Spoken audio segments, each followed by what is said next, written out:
welcome to continuing coverage of the 2022 PDGA Masters World Championships. It's the back nine of round number 2, and we are at the Eureka Temp course with the MP40 division. I'm Grant Zellner alongside Garry Patton, and we have already seen a lot of action thus far today. Yeah, Alan is still remaining leader, or he's pulled away from Martin just a little bit. And we've seen some pretty boring front nines from Joe and some very interesting front nines from Martin. Yeah, Joe on a par train, Martin as up and down as one can possibly be, having carded only a single par thus far in the round. Everything else either birdie or bust. And you can get a look at that colorful scorecard right there.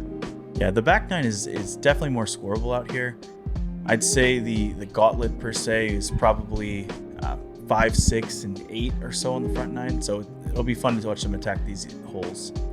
Looking at hole number 10, a par 3 at 425 feet. Playing slightly downhill, though. I've seen everything from a putter off the tee pad here to a very high-speed driver thrown on a forehand line. It's sort of dealer's choice here as we begin the back nine here at the Eureka Temp course. Yeah, the hyzer shot is even a play if you throw a stable disc, very overstable disc on a hyzer at the wood line and just let it fall in as well. So Joe with the box. Let's see if that can hold over. Looks like it's coming out a little bit early, but he should still have a long putt. If you haven't caught the opening nine here of this second round, we'll let you know there were a number of thunderstorms coming through the area. At this point, we hadn't had any rain or stoppages of play on this card, but we had a lot of different wind to deal with as those storms flashed by to our north and our east. So players dealing with the occasional substantial wind gust here and doing a good job thus far of handling it. Here we have Alan. He's taking the line I kind of talked about, where he's throwing a stable shot at the woods to see if I can clear the bushes, and skips up to about 15 feet. That's a great shot. Yeah, very impressive shot. Here's Martin now coming off of another double bogey. All three of those players that threw the turnover shot just all came out a little early, but they're all putting. Pushed up will be Kris from 60 feet. This is a tough putt. Those branches really grab your disc. And he gave it a great run. Martin now from about 39. And that's only going to be his second par of the round, to be noted. Joe a different angle, but a similar distance to Martin. Oh, my goodness. And this is high.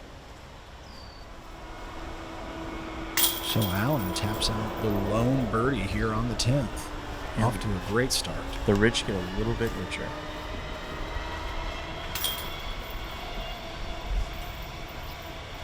As these players continue to tap out here.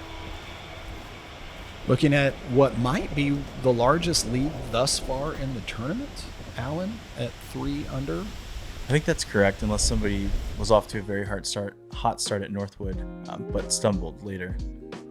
One more look at Alan's shot there.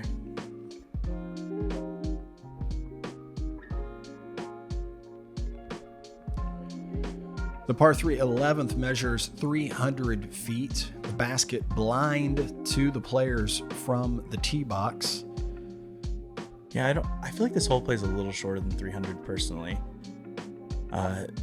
All of that to the right is OB. You can get lucky and hit this branch we're about to fly by and stay in bounds. But this one is normal OB rules, so if you happen to go OB by the pin, it's not too taxing.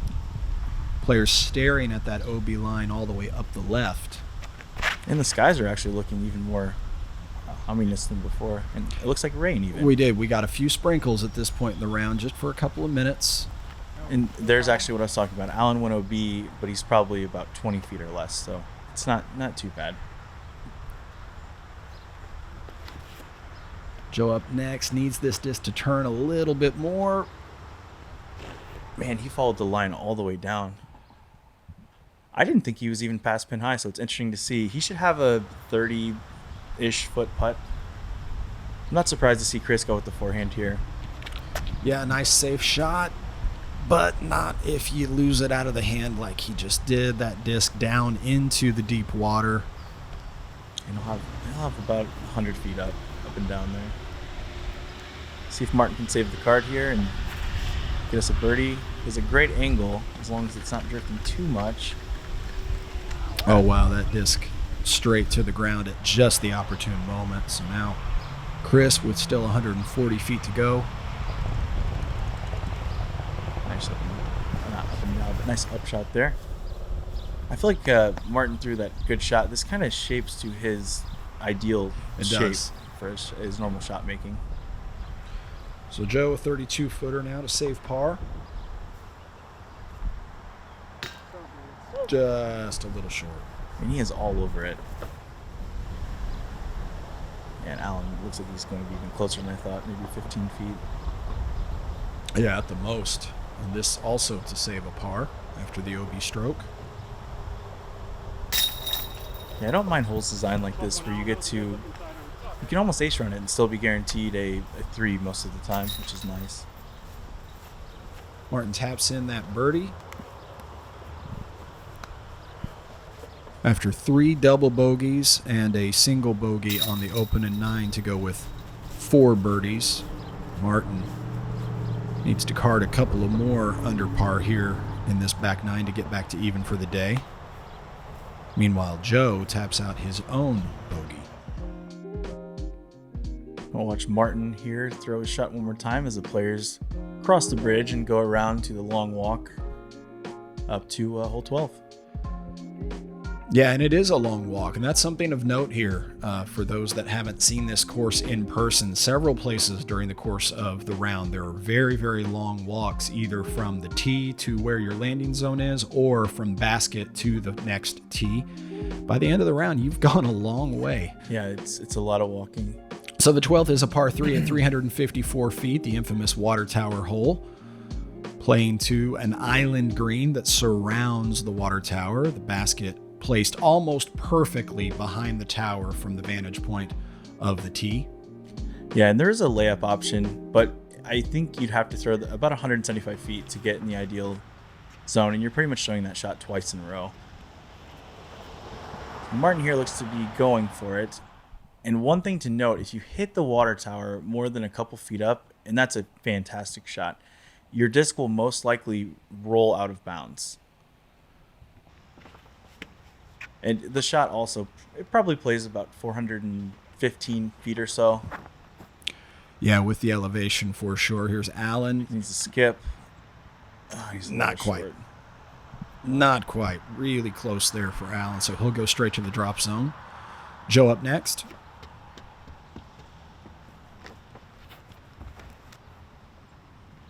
It's a little wide, but plenty of power. Swings it just over the fence. For a moment, I thought he was actually going to go out the backside, which does happen on this hole. But he threw a very nice shot. Here's Kris. A little wide, needs that to swing quickly. He hit the tree. Nope.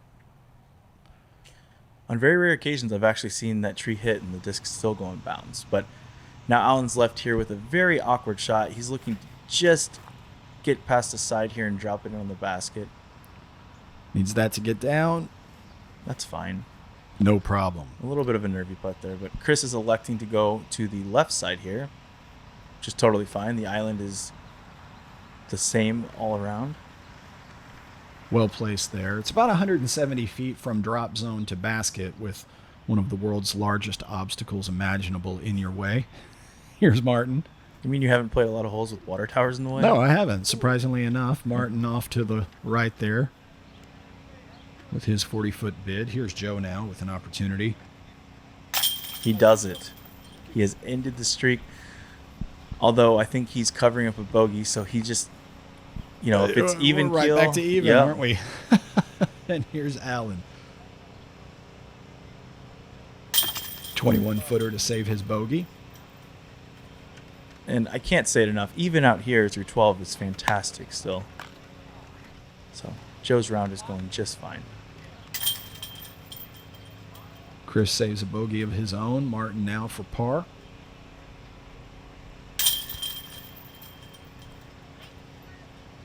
And speaking of long walks, the players are going to have to walk probably just as far as the previous distance to get to hole 13.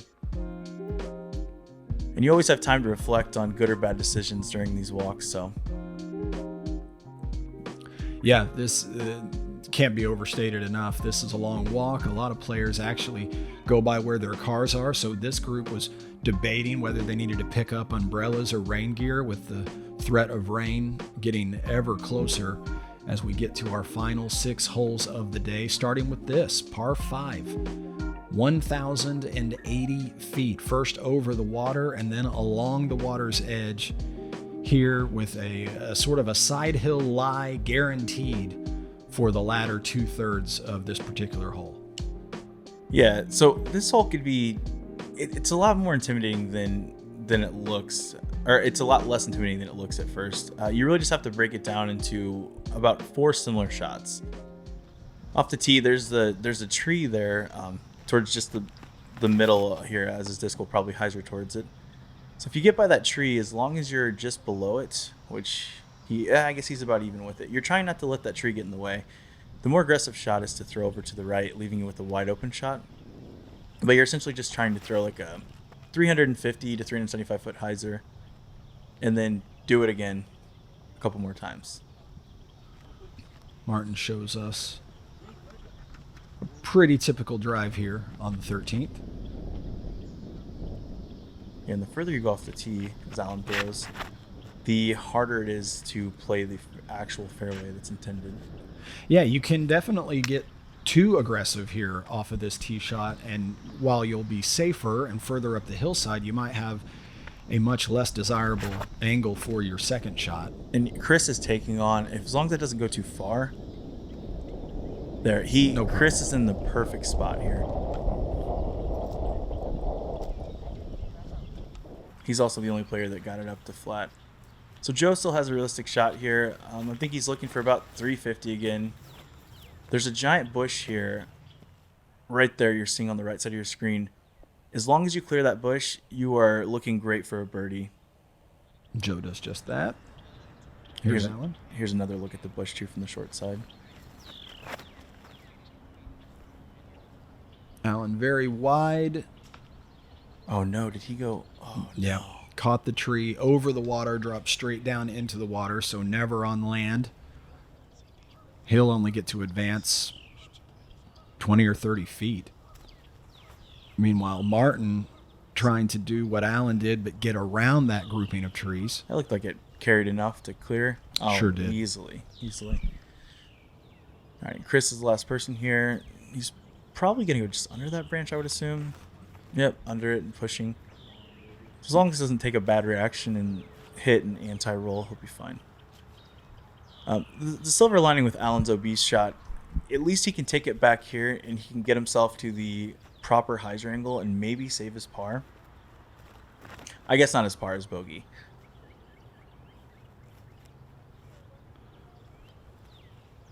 Yeah, manages to advance quite a way up that second portion of fairway there. Here's Joe. And so this shot here is 300 or less.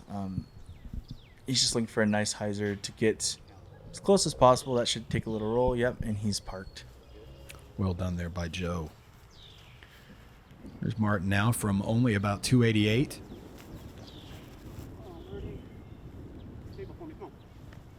Hope that sits down for him. Yep, great shot.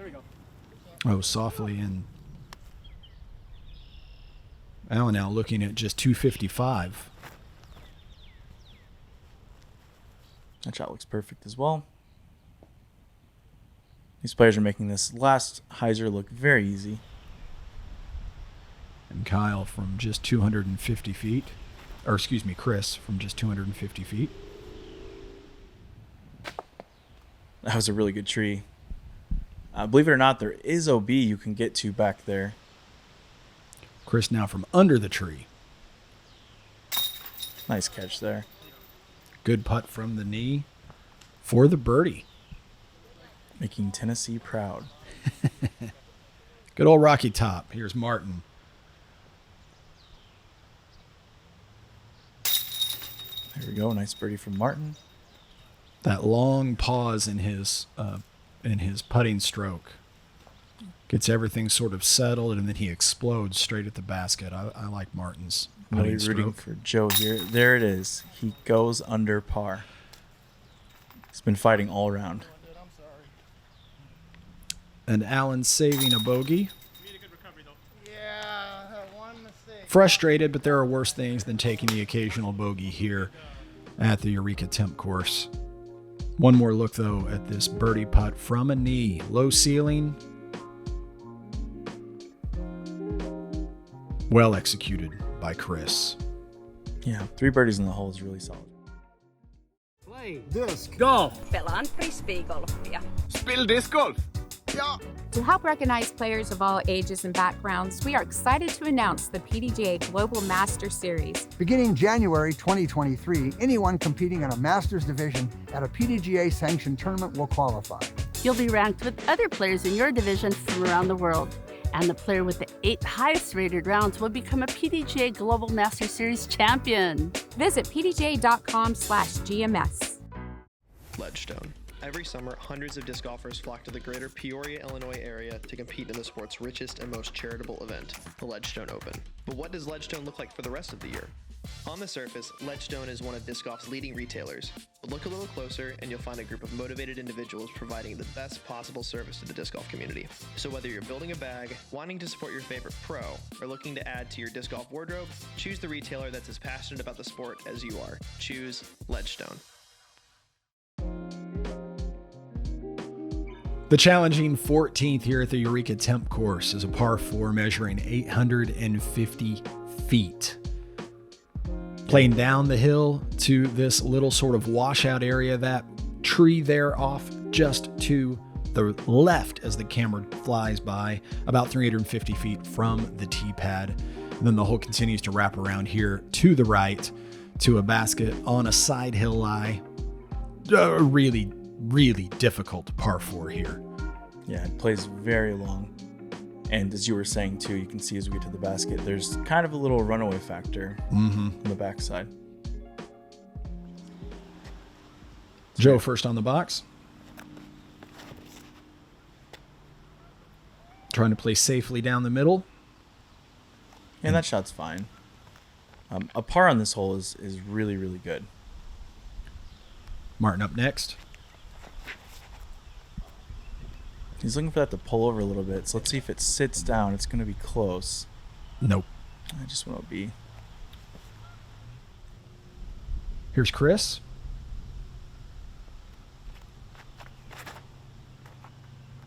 Oh, that needs some help too.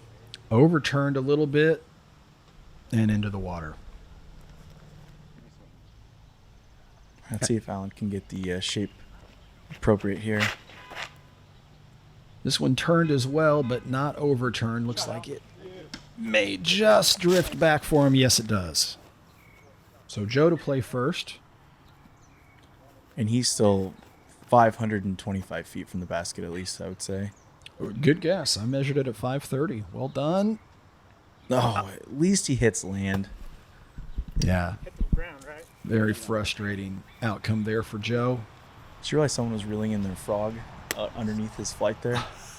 Did not see Is that. that the guy in the kayak? What an observation. Here's Kris. That shot has good push on it. I would imagine it still leaves him at least 80 shorter. No, more than He'll that. be much more than Yeah. that. About 140 short to be exact. Here's Martin, also off of an OB stroke. Trying to avoid that beast of a bush tree thing that he's going over top of. Gets to the ground. Yeah, and there is OB on the left side up there, but it does take a 90-degree angle as rain falls on Alan. Alan from 428, just hoping to be dry. I think this is good. Yeah. Oh, that's more than good. That's an excellent effort from where he was. He'll be the lone player on the card with a real birdie opportunity. Martin now from 184 feet. Yeah, and with Martin's throwing style, this shot's interesting because he's taking it straight on with the runaway behind it, but he looks to check up just in time. Just in time. And you can see he's pretty close to the basket, but so was the lake. There's Kris now from 140.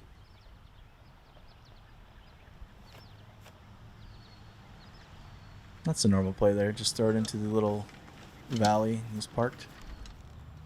Joe now off of his own OB stroke penalty from 110. He follows Kris's lead and puts it right next to him. And now Martin. From 27 feet, just off the chains on the weak side. All right, now here's Alan just inside the circle. Just for birdie. That is a very rare birdie. As you can see, Alan's excitement there is rising rapidly. Now he's back to focused. Alan, a very even-keeled player, as now Joe looks to tap in a bogey. As difficult as the 14th plays, though, a bogey not the end of the world. Martin, though, with the double bogey, his fourth, by my count, double bogey of the day. And Kris with the single. Kris with a bogey as well, so Alan picking up 2 or even 3 strokes on all of his card mates here at the 14th. I think it was even 4, because, 2 bogeys and a double. Oh, you're right. Either way, though, excellent birdie. There's one more look at it. Nice little fist pump as we move to the next hole, 14. Looking at the 15th now, a 315-foot par 3. Around the Mando flagpole there to the right, the basket perched up here at the top of the hill. You may have seen in years past and at different tournaments, this basket perched even higher on some type of a platform or a series of hay bales. In this case, though, we're playing a basket at ground level, and this hole, in my opinion, playing longer than its 315 feet would indicate. I would agree with that. As Alan probably throws some type of fairway driver there. It's coming out, and that will leave him with a pretty obtainable putt.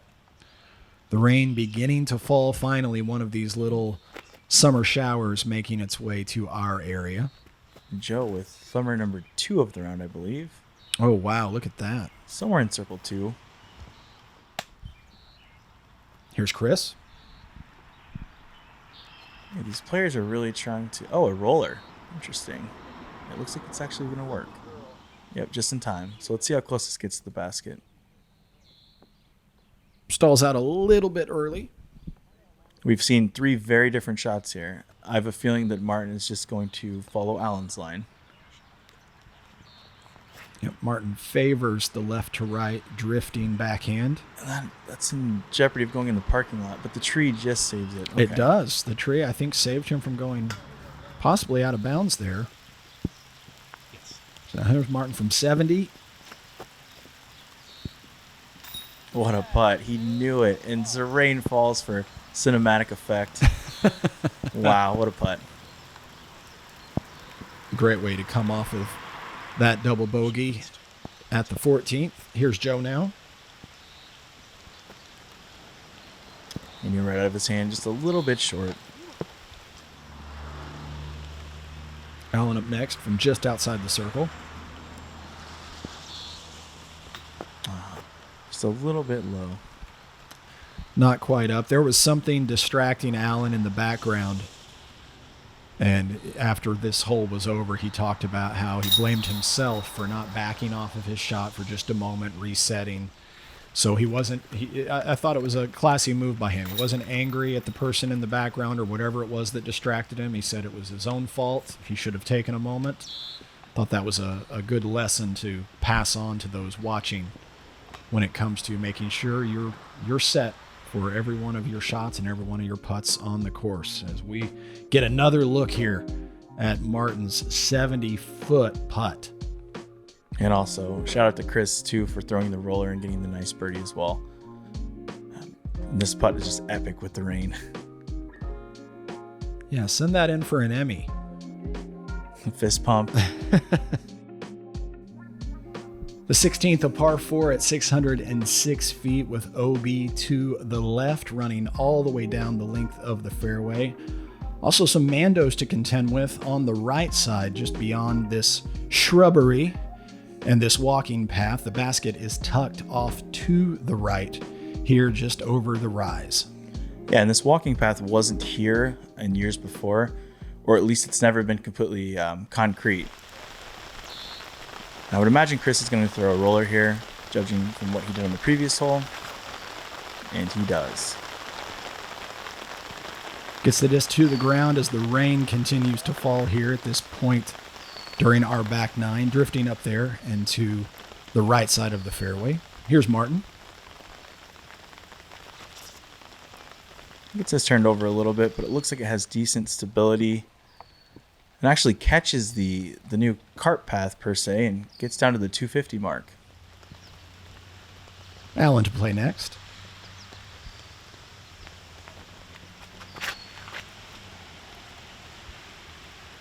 The shot looks like it's coming out nicely.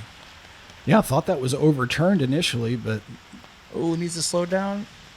squeaking his way from the extreme left to the extreme, or the extreme right to the extreme left, just barely inbounds as Joe playing quickly, turning that roller straight into those bushes on the right. And so Kris is actually here on the path. And the Mando, for reference, is that telephone pole you see up on the right of the screen above the hedges. And that'll leave him with a very long putt. Well played there by Kris. I guess not as long as I thought. Probably 40 at most. This is a very awkward shot from Joe here. Yeah, fortunate not to injure himself there coming out of that shrubbery. And the tree saves him from actually going out of bounds on the left as well. Looking at Alan now. Being this far left is great. I was going to say he opens up the hyzer gap, which is a novelty on this hole. It doesn't happen very often. Alan takes advantage of that little bit of fortune, staying in bounds on his tee shot by just a matter of inches. And now up to Martin's shot. Just about 245 into the pin from here. He's doing the patented little Martin flex shot there. Yep, And that nose up. he even popped under Alan's disc. So Joe to play next from 160. Nice shot if it sits. I never remember the who owes who a beverage if the disc lands on top of the other. Oh, yeah. It's the top or bottom disc.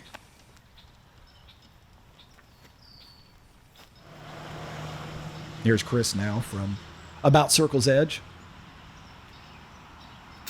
Just off to the left. Very nice run, even with all the distractions in the background. Martin, no more than 15 feet to go. There it is. Nice birdie from Martin. Well executed. So 2 birdies in a row. Erase that double bogey. He is almost back to even. Just a remarkable round from Martin. Here's Alan. Great birdie from Alan. He's just playing nice and steady, erasing his single bogeys with birdies and even getting a couple more.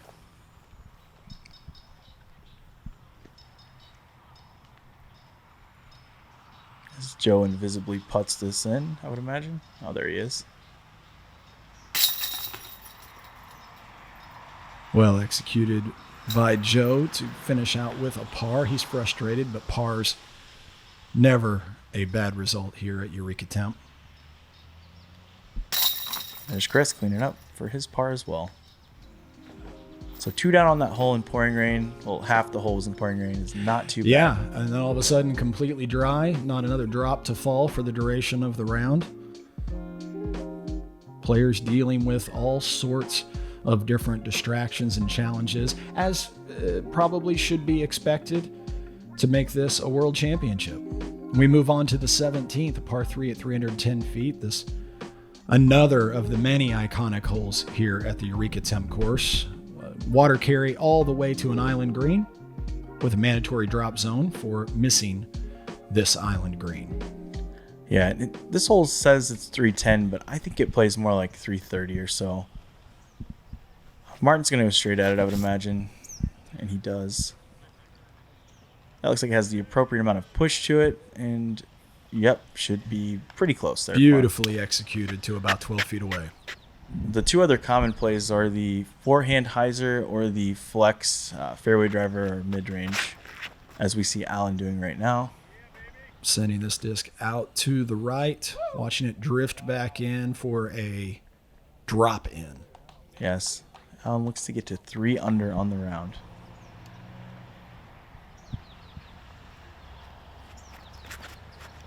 Kris going with a hyzer route all the way, needs this to get up. Nope. Oh, just a little short. I was surprised not to see Kris forehand on this hole. Here is Joe. Following Kris's line with a little bit more oomph behind it. Needs to hold on a little bit. Ooh, and he does. Settling just inbounds.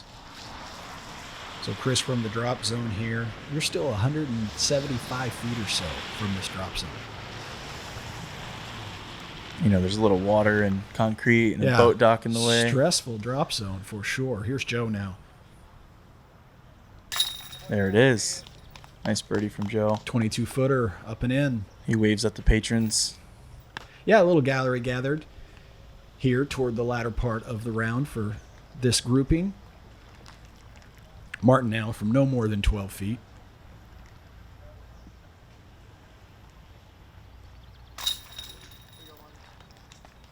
Nice birdie from him. I actually see Kris Sprague and Al Hermosillo in the background. A couple of Illinois legends.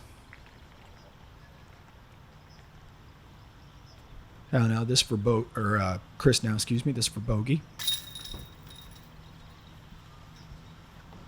So 3 birdies and a bogey on this hole. I'd say usually get about 2 birdies or so, and a bogey's not uncommon either. So nice kayak assist there. There you go, Kris. And we're looking at a nice float putt there from Joe. Sinks in just under the top of the band and right in the center.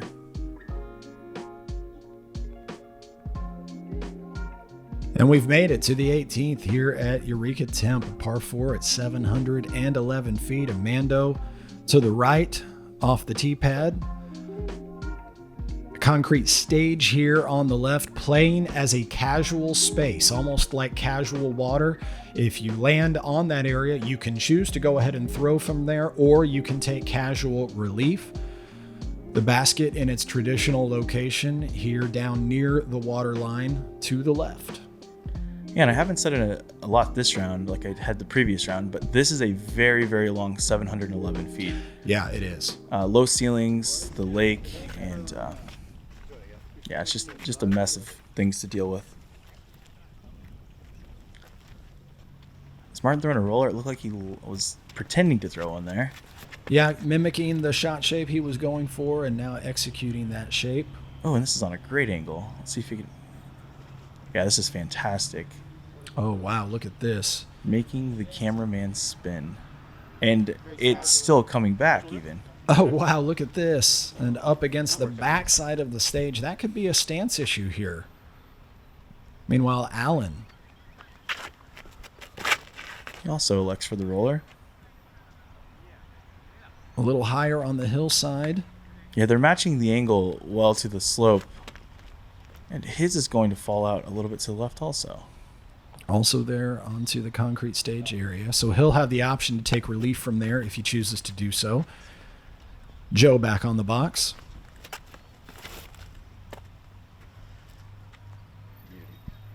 His roller looks like it's actually fighting up the hill a little more. Yep. So that's what a roller typically does. So it's interesting to see the first two people have their rollers kind of leak down to the left. And finally, Kris. And he throws a very understable disc that's fighting up to the right. Kris a little bit shorter than the others here off the tee. And so he's going to have to deal with a very low ceiling unless he gets aggressive over the lake. No, he's going for the low ceiling shot. Yeah, with more than 450 feet to the basket. He just gets smacked down. Yep. Here's Joe now. About 365 to the basket if he chooses to go for it. Okay, I thought maybe he was throwing through that pea gravel there. That would have been uncomfortable, but that's probably just a par from there. Just a pitch up from 100 or so. Allen took some time to determine what he wanted to do here. Elects to take relief behind the casual area. He's got that a little too turned over. I don't think it's going to skip, but Once again, a par on this hole feels like a birdie. Oh, you're safe. So, oh shoot, it's not OB. It's touching the line of this. Would I be able to take it all the way back? Where did that? I don't know if that would help me. This happened to me last year. If you're not in it, you don't get relief. So that may be touching my line. But that means I essentially take it from back. I don't think it's So do you treat it like OB and take it in 1 meter in front, and he gets no relief, does he? No, unfortunately, with where he is at. Wow. Not even a meter out? Not even a stance? Unfortunately, the way we painted the line there. Okay.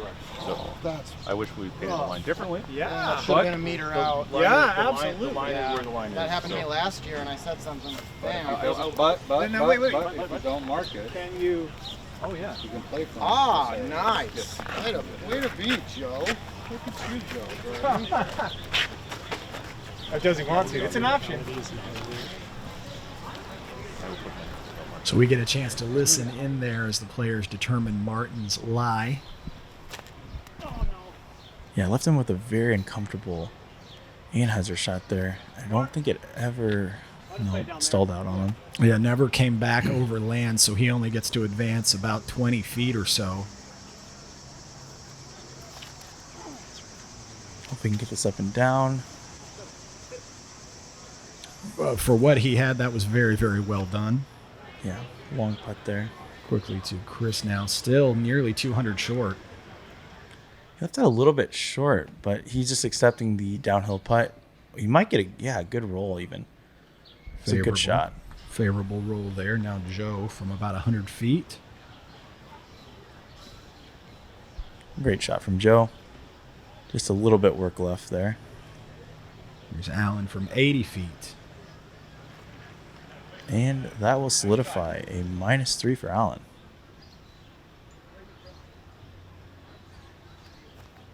Give it to him. Martin. What a bogey save here at the last. Giving the crowd a little bit of a thrill. Quite a gallery had gathered here watching this final grouping come up the 18th hole. I think that was the best bogey we've seen so far in this tournament. No doubt about it. See if Joe can clean up here to finish at 1 down. His back nine definitely more interesting than his front. Yeah, nothing but pars on the front nine, and then a bit of a roller coaster for Joe on the back.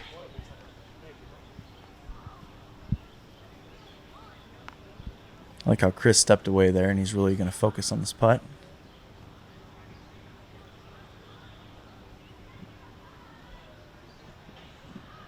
Nice putt from Kris. And Alan will have just a drop in here. Great par there at the last, acknowledging the crowd. And the lead card through 2 rounds here of this 2022 Masters World Championships. One more look at another bomb from Martin, this one to save a bogey. He hit this one so hard. Dead center right. It's interesting too. Alan did his thing, and he's the sole leader right now. Yeah, well done for Alan, looking at a 4 under score now for the event. 3 strokes clear of Joe. Martin will remain on the lead card, and our 3rd round coverage will feature Michael Johansson. It's great to see Michael play.